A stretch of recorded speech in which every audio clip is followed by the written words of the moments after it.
बिस्मिल्लाहिर्रहमानिर्रहीम नहमदुहु व नुसल्ली अला रसूलिहिल करीम। मुहतरम सामिन नाज़रीन, तरावी के मुतालिक एक छोटी सी वीडियो अपलोड की गई थी जिसमें हमने मारकतुल आरा मसले की तरफ, यानी तरावी 8 रकतें हैं या 20, इस मसले की तरफ सिर्फ इशारा किया गया था। तो बाद हज़रात ने ख्वाहिश ज़ाहिर की कि इस मसले पर थोड़ी सी रोशनी डाली जाए। वैसे तो ये काफ़ी बड़ा तवील मसला है, उनके दलाइल और अपने दलाइल देना, फिर उनके दलाइल का जवाब, लेकिन मैं मुख्तसर सी बातें करूँगा जिनसे अंदाज़ा होगा कि 20 रकत का जो कौल है ये दुरुस्त और सही है। जो हज़रात 8 रकत के कायल हैं उनकी तादाद बहुत कम है, क्योंकि फ़ुक़हा में या मुहद्दिसीन में, कदीम उलमा में कोई भी ऐसा आलिम नहीं गुज़रा जो इस बात का कायल हो।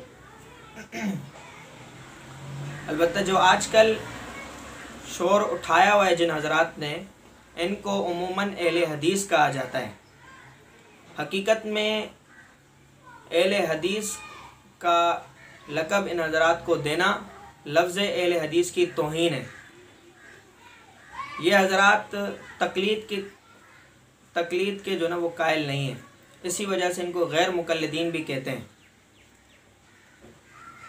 बड़ी अजीब बात है कि ये इमाम मस्जिद की तक़लीद के तो कायल हैं, लेकिन फ़ुक़हा जो बड़े बड़े उलमाए कराम जिन्होंने अपनी सारी ज़िंदगी कुरान और हदीस के समझने में लगाई, उनकी तक़लीद के कायल नहीं है।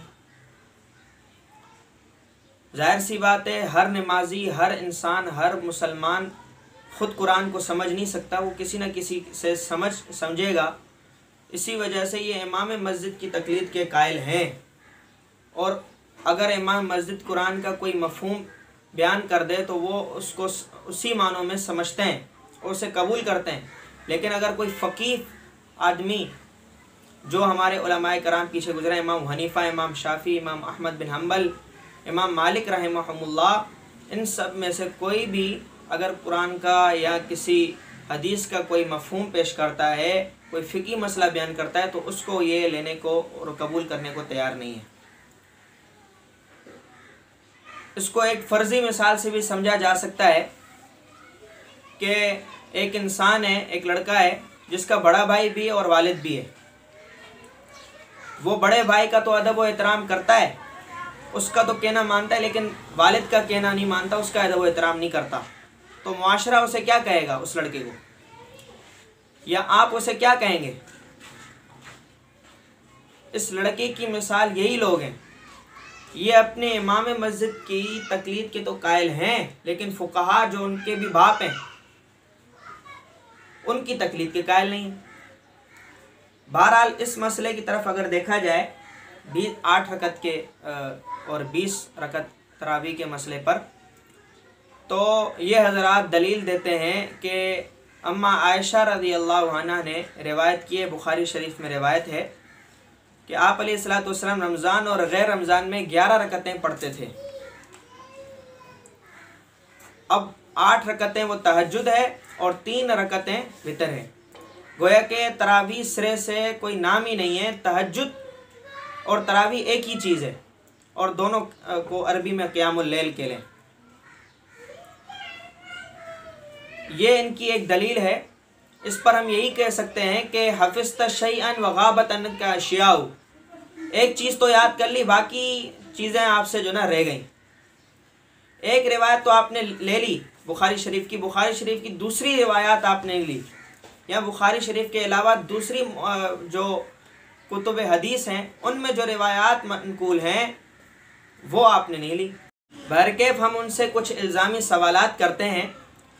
उनकी बात का मफ़हूम ये था कि तरावी और तहज्जुद दोनों एक चीज़ हैं। तो हम उनसे ये कहते हैं कि भाई तरावी का ज़िक्र तो कुरान पाक में मौजूद है, वमिनल लैलि फ़तहज्जद बिही नाफ़िलतन लक। तो फिर आप यूँ कहें कि तरावी का ज़िक्र भी कुरान पाक में मौजूद है, यानी तरावी कुरान से साबित है। हालांकि इस बात के आप कायल नहीं हैं। दूसरा हम इनसे ये सवाल करते हैं कि तरावी लफ्ज़ तरावी की तहकीक करें ये लफ्ज़ क्या है, तो वो कहेंगे कि जमा है, इसकी वाहिद क्या है, तो वो तरवीहतुन बताएंगे। हम उनसे पूछेंगे तरवीहतुन किसको कहते हैं, तो वो बताएंगे कि तरवीहतुन 4 रकतों को कहते हैं। अब जब तरवीहतुन 4 रकतों को कहते हैं तो आप 8 रकत के कायल हैं। तरवीहतुन 4 रकत, तरवीहतुन 4 रकत, तरवीहतान 8 रकत को तरवीहतान कहेंगे लुगत के एतबार से।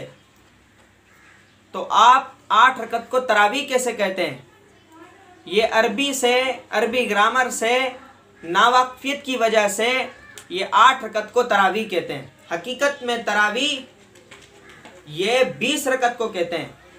4 रकत को तरवीहतुन, 8 रकत को तरवीहतान, 12 रकत को तरवीहात और 20 रकत को तरावी। ये अरबी ग्रामर हमें समझाती है और ये लोग अरबी ग्रामर से भी नावाकिफ हैं। तीसरी बात हम इनसे ये कहते हैं कि भाई आप जो है, अगर हम बिलफर्ज 8 रकत को मान लें कि 8 रकत तरावी है, तो बाकी चीज़ें जो आप इसके साथ मिलाते हैं, साबित करते हैं, उसका हमें सबूत दीजिए। मसलन आप तरावी 8 रकत लेकिन पूरा रमज़ान पढ़ते हैं। आप अलैहिस्सलाम ने तो बकौल आपके 3 दिन पढ़ी थी, और हम भी कहते हैं कि आप अलैहिस्सलाम ने 3 दिन पढ़ी थी। तो आप अलैहिस्सलाम ने जब 3 दिन पढ़ी है तो आप हज़रात क्यों पूरा महीना पढ़ते हैं? हम तो इस वजह से पढ़ते हैं क्योंकि सहाबा ने किया है, ये तवातुर है। हम अपने दलाल पेश करेंगे। दूसरी बात, आपने आप जो है इस तरावीह में कुरान पाक का ख़त्म भी करते हैं। ये चीज़ आपने कहाँ से ली? ये सुन्नत आपने कहाँ से ली? तीसरी बात, इशा के मुत्तसिल बात आप पढ़ते हैं, ये चीज़ आपने कहाँ से ली? तो इन तीनों चीज़ों का आप जवाब दे दें तो इंशाअल्लाह हम भी जो ना फिर आप 8 रकत के कायल हो जाएंगे। यकीनन आपके पास इसके जवाबात नहीं होंगे, आप सहाबा की तरफ जाएंगे कि भाई ये सहाबा ने किया है। तो हम भी तो यही कह रहे हैं कि सहाबा कराम 20 रकात पढ़ा करते थे और आज तक 20 रकात का चला हुआ आ रहा है, और ये तवातुर तबका है, तवातुर अमली है। इसको समझने की ज़रूरत है।